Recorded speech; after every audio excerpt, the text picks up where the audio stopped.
جمعیت اسلام افغانستان د رهبري شورا په نمایندګۍ باندې د کونړ ولایت د علماء کرامو، متنفذینو، سپین ږیرو، د سیاسي او جهادي احزابو د نمایندګانو، د مدني ټولنو د نمایندګانو او د ژورنالستانو نه مننه کوم چې د استاد شهید د ژوند او مبارزې په هکله تنظیم شوي دغه کانفرانس کې برخه واخیسته.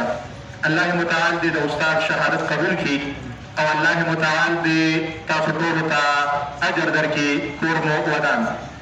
ورونو، د استاد شهید په ژوند باندې او د هغه په مبارزه باندې خو به انشاءالله د جمعیت اسلام مرکزي نشرات او د جمعیت اسلام اړوند د ستراتیژیکو او سیمه ییزو څېړنو مرکز مستقل کتاب چاپ کوي او د هغې په ژوند باندې به انشاءالله ډاکومنټري جوړیږي او هغه به بیا ستاسو لاس ته درځي، ځکه چې د هغه ژوند یو مسلسل حرکت و، یو جهد مسلسل او پرله پسې کوشش و.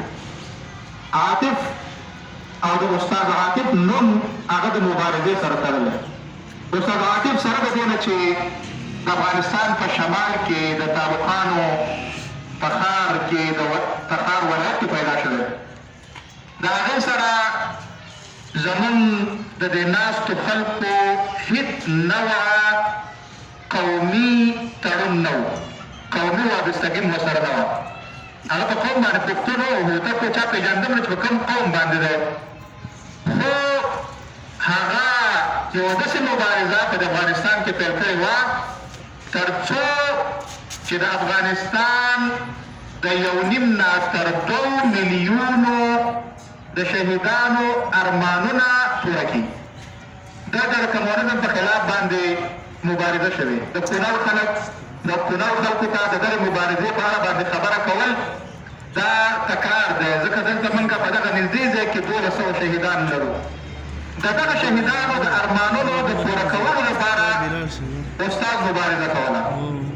د هغې علمي شخصیت همدومره کفایت کوي چې د هغه د نوم سره دکتور لیکل شوی.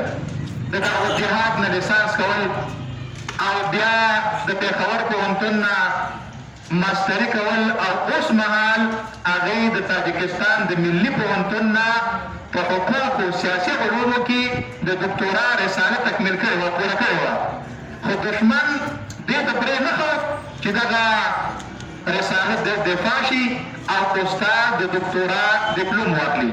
خو استاد د دکتورا د ډیپلوم نه ډېر پورته لاړ او د شهادت ډیپلوم یې ترلاسه کړ او انشاءالله موږ په دې باندې باوري یو چې د استاد شهادت به د افغانستان د مجاهدینو د جهاد او د افغانستان د شهیدانو د ارمان حتما پوره کوي.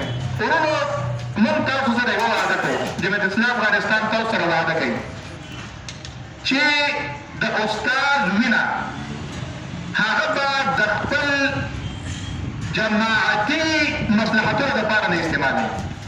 یعنې موږ دا نه غواړو چې د استاد د شهادت نه جمعیت اسلام سیاسي ګټه پورته کړي او نه دا هم نه غواړو چې ټول کریډټ چې دی هغه جمعیت اسلام واخلي، نه، بلکې د استاد د شهادت نه به موږ د ملي مصلحتونو په پوره کولو کې انشاءالله ګټه اخلو.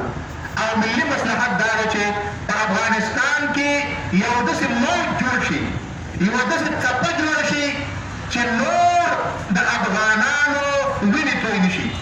د استاد شهید وینه هغه د ټولو افغانانو سره مساوي وینه ده. که دلته هر څوک شهید کېږي هغه ټول موږ ته احترام لري، خو د استاد وینه به د نورو افغانانو د وینو د تویولو د مخنیوي وسیله ګرځو انشاءالله، چې په افغانستان کې امن راشي، په افغانستان کې صلح راشي او په افغانستان کې یو داسې نظام راشي چې یو طرف ته هغه د مجاهدینو د جهاد هغه اساسي هدف پوره کړي او بل طرف ته د شهیدانو د وینو د تویېدو ارمان پوره کړي. ورونو، زه د استاد شهید سره نږدې د 15 کاله نه پېژنم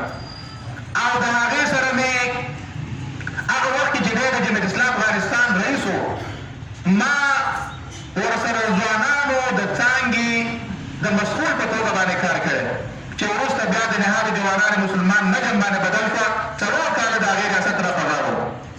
اوس وخت کې ته 3 کاله مخکې چې هغه د جمهوریت اسلامي افغانستان د مرکزي شورا رئیس مقرر شه، ما ورسره د دوهم فرد په توګه باندې کار کړی، د جمهوریت اسلامي افغانستان د معاون په توګه.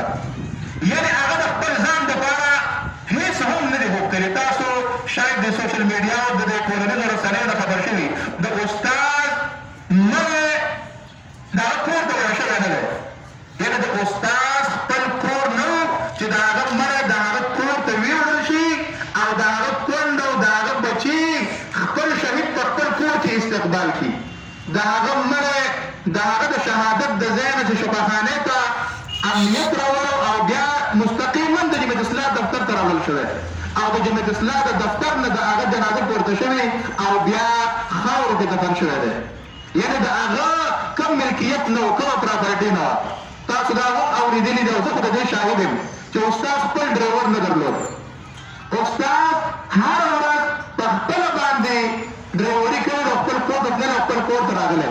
په دې ورځ چې شهید کېږي هم ډریور ورسره نشته، یوازې په خپل موټر کې چې هغه هم د جمهوریت اسلام موټر او دفتر ته پکې راته او په شهادت باندې رسېدلی. نږدې 3 میاشتې مخکې استاد کونړ ته راغلی او دلته ډېر وروڼه داسې دي چې د استاد سره ملاقات شوی او د هغه سره لیدنه شوې وه. استاد د هغه سره استاد د خپلو بچو دپاره هېڅ شی نه لري، نه کور لري، نه کوم بینک بیلنس لري، نه کوم موټر لري. نو دا هغه رهبر چې نن پرې دا ټول افغانان خفه دي. تاسو ګورئ چې نن بېلا استثنا هر څوک د استاد د تعزیت دپاره د جمهوریت اسلام مرکزي دفتر ته راځي.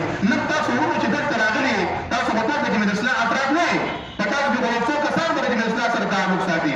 استاد سره د استاد سره تړاو فکري تړاو دی، روحي تړاو دی او د هغې د دیندارۍ سره تړاو.